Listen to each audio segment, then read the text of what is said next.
So, Mako, it's a relatively new product from Global Graphics. It's our digital document SDK. Our customers are using it to prepare documents for printing. So for pre-flighting, checking on fonts, color spaces, that type of thing, but also creating new content by imposing pages together and also visualizing the output before it goes to press. These are all capabilities that Mako offers.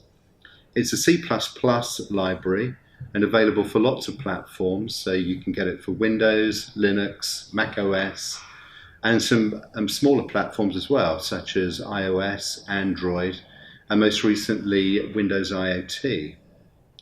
Its versatility doesn't extend just to pre-flighting. It can also be used to manipulate the content inside a document, to create completely new content if required, and display that on different devices such as tablets, phones, etc.